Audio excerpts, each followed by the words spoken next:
Can writers predict the future?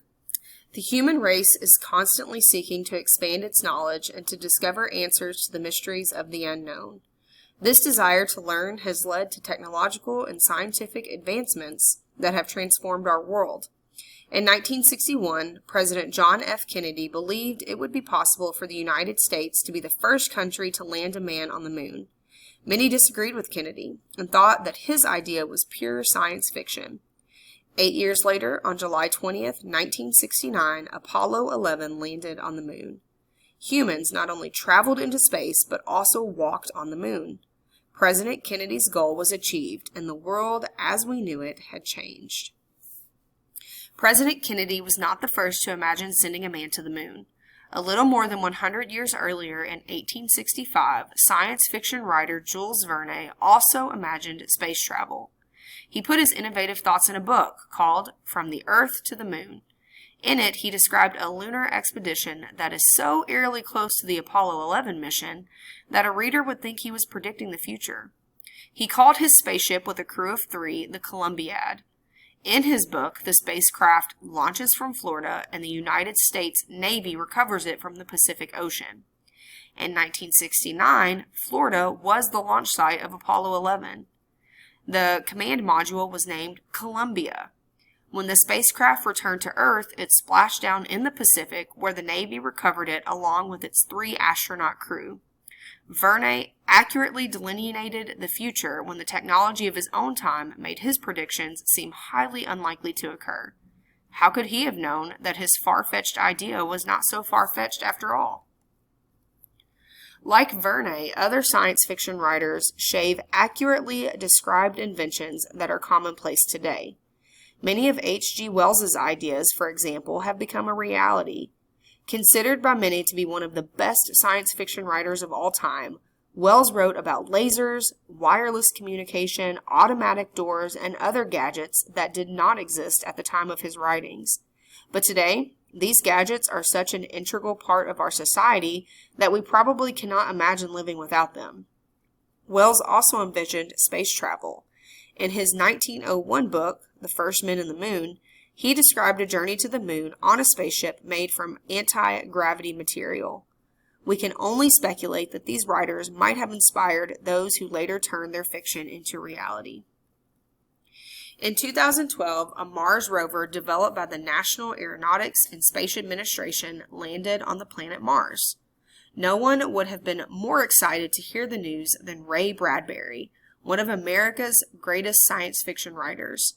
In 1950, he wrote about travel to Mars in his book, The Martian Chronicles. The book describes an expedition that lands humans on Mars. The story then tells how the people inhabit the planet and bring their families to live there. Since NASA has successfully landed a rover on Mars, Bradbury's fantasy may yet become a reality. The Mars rover, appropriately called Curiosity, is gathering information that will help NASA plan a manned mission to Mars sometime in the 2030s. Will future families travel to Mars to live there as Bradbury imagined? If so, the world as we know it today will certainly be different. What does the phrase innovative thoughts in a book mean? A. He wrote about ideas that many had already thought about. B. He wrote his new ideas into a book. C. He developed new math formulas. Or D. He wrote about new ideas other men had come up with. Number 2. What is another way to say delineated the future? A. Explore the future.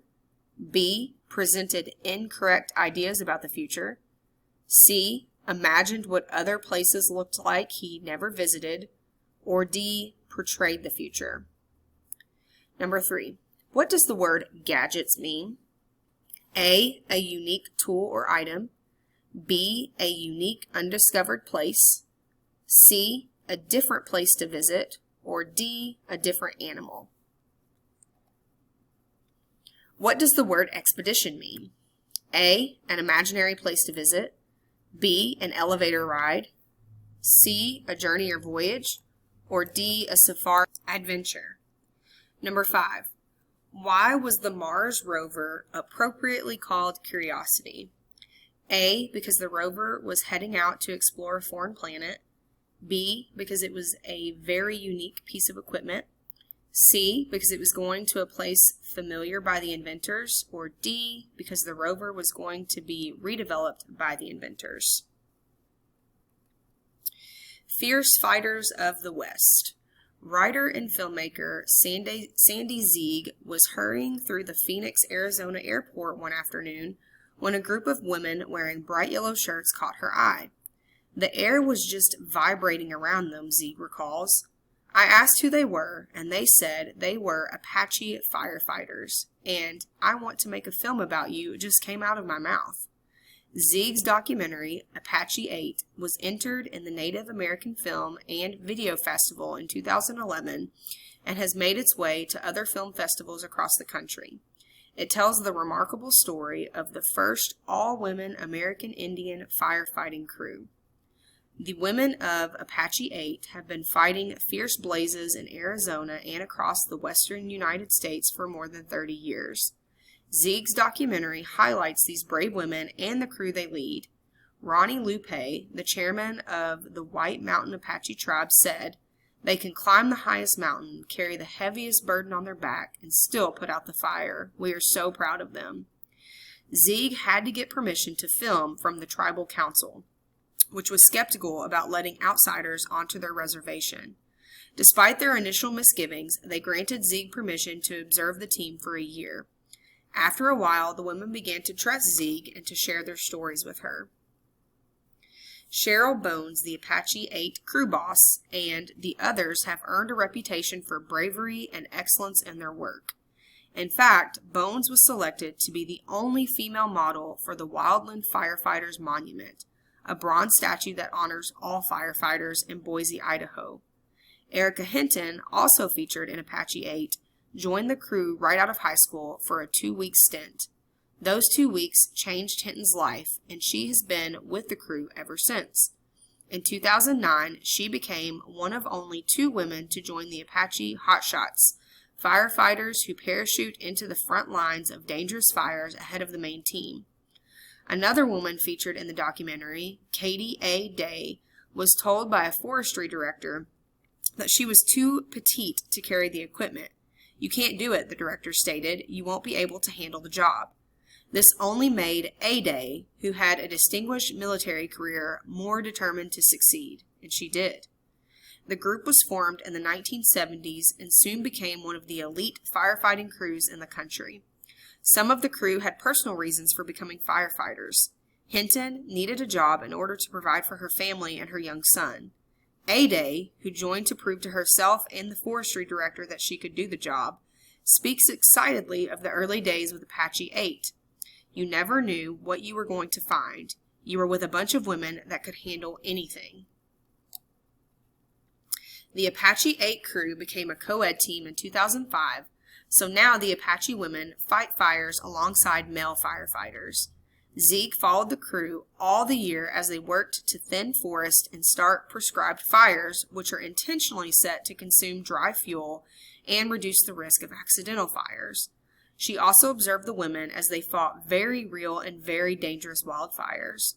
Zeig watched in awe as the female firefighters fought alongside the men on the front lines of several forest fires.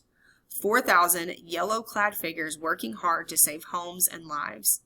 Zeig recorded in her documentary that the women's calm, quiet efficiency made them stand out as veterans. The women of Apache 8 are nationally recognized for their extraordinary service and are seen as heroes in their communities. In the documentary, Bones, Hinton, A. Day, and other Apache 8 crew members speak passionately about their love for their community and their pride in being firefighters from Fort Apache. It is easy to tell these extraordinary women have accomplished far more than just fighting fires. Marjorie Grimes, who was a crew leader for Apache 6, a predecessor of the Apache 8 team, puts it this way: "The public was not open to women firefighters when we began. We had to fight for the right to fight fires." Truly, the women of Apache 8 have done just that.